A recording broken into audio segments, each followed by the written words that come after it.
Magandang araw mga kanegosyo, ito muli ang inyong kanegosyo na si Harold. At ngayong araw na to ay pag-uusapan na po natin yung part 4 ng series natin na career stages ng mga entrepreneur. So ano ba yung part 4 natin? Ano yung pag-uusapan natin dito sa part 4? Yung pagiging investor na. So ano bang meron tayo dito sa pagiging investor? Kapag tayo ay nandito na sa stage ng pagiging investor, ito na yung kumbaga ito na yung pinakadulong season ng buhay mo bilang negosyante. So usually yung mga nakakarating sa yung edad ng mga nakakarating dito sa stage na pagiging investor, usually mga ano na yan, yung mga seasoned na negosyante na mga 60, 70s. So yun yung mga edad na kadalasang nandyan na sa pagiging investor. Ano bang meron tayo dito sa pagiging investor at ano ba yung kadalasang ginagawa natin pag naabot natin tong stage na to ng ating career sa pagnenegosyo? So dito sa pagiging investor, syempre nagdaan ka na sa lahat ng season at dumaan ka na rin sa pinakalas na pinanggalingan mo dito, yung pagiging business owner. Ibig sabihin, nagmamanage ka ng multiple businesses, nandun ka o wala ka doon, nagraran yung business mo. So usually ang nagiging part mo doon o papel mo doon sa mga businesses mo na in-establish mo ay ano ka na, consultant ka na. Usually part ka ng board pero hindi ka na yung araw-araw na tumatrabaho doon sa operation ng company o ng business. Mostly ang papel na ginagampanan mo doon ay mga yung direction ng company, yung strategy. So nag-i-input ka na lang doon ng mga importanteng bagay para patuloy na lumago at magawa ng business o yung company ang mission niya as a business. So ngayon, pag tayo ay investor na, andito na tayo sa pinakadulo ng ating season. Usually, ito yung mga may share ko sa inyo ginagawa ng investor, kasi ako honestly wala pa ako sa season na to. So pero ito yung mga nakikita natin, yung mga matatandang negosyante, ito na yung ginagawa nila. Usually ang ginagawa nila ay continuous pa rin sila sa build ng business, pero hindi na sila yung nag-e-establish. Ang ginagawa nila ay naghahanap sila ng mga young entrepreneur at sinusuportahan nila to. Number one, syempre yung knowledge sa wisdom sa pagnenegosyo, at pangalawa, syempre yung mga financial resources and other resources na kailangan ng isang ine-establish na business. So ang mga investor ay kapag may nakita sila ng mga potential na entrepreneur, ay sinusuportahan nila, tinetrain nila at minamentor nila para ma-share nila yung mga natutunan nila throughout their experiences. At kapag nakita nila na potential yon, so mayroon ding mga pagkakataon na nag-i-invest sila at nagiging part owner sila ng company. So kung ano yung mga resources na kailangan, syempre mapag-uusapan naman yan kung ano yung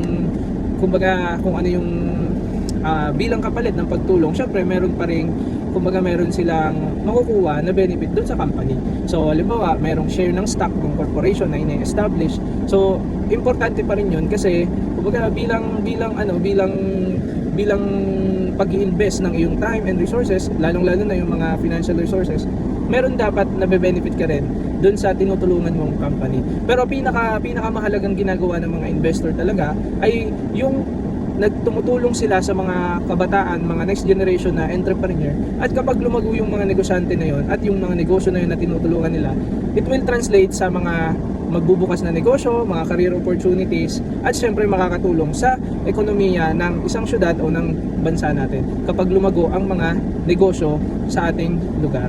So yun po ang nagiging contribution ng mga investor sa ating community. At syempre bukod diyan, so maraming mga programa dito sa atin, marami tayong mga programa sa Pilipinas na yung mga experience at seasoned na entrepreneur ay ini-import sila ng mga, ng government, DTI, nagtuturo sila sa mga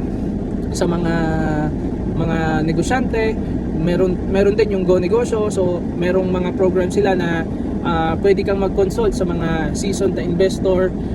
Yun yung mga ilang program na ginagawa sa ating bansa, sa ating lugar, na pwede nating ma-access kahit mga simpleng kahit maliit o anong level mo o anong season mo ngayon sa pagnenegosyo, ay pwede kang sumali doon para mas mag-grow ka, matuto ka ng knowledge na maaari mong i-apply sa iyong business. So hindi yun book knowledge lang. Yung mga matututunan mo doon ay galing sa experiences ng mga seasoned na negosyante.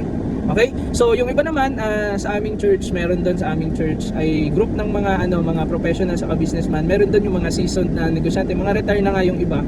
So doon sa aming church, yun, nagkakaroon ng pagkakataon na yung mga seasoned na yon ay nagtuturo ng mga, syempre, pag sa church ay kung yung way ng pagnenegosyo natin ay syempre dinederive natin sa wisdom sa Bible.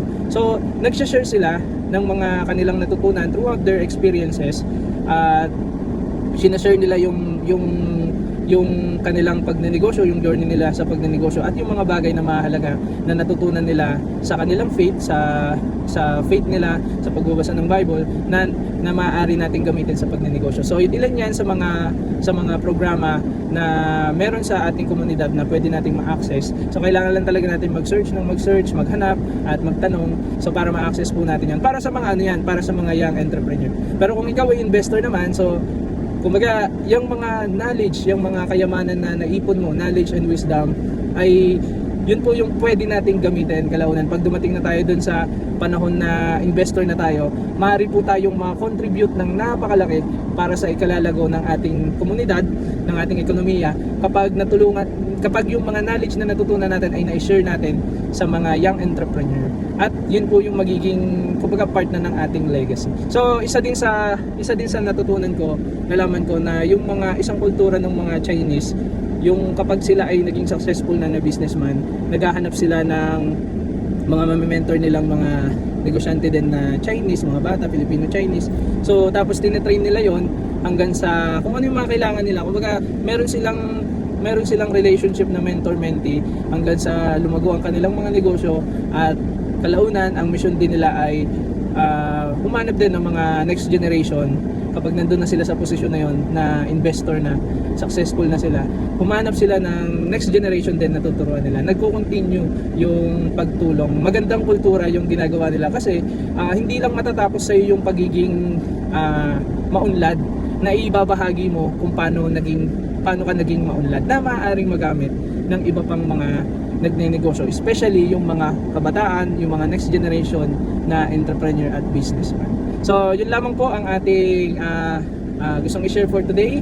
At kung nakatulong sa inyo to at meron kayong natutunan kahit paano, pwede bang pa-favor naman na paki-follow po o paki-subscribe ang ating YouTube channel. So yun lang po, and God bless.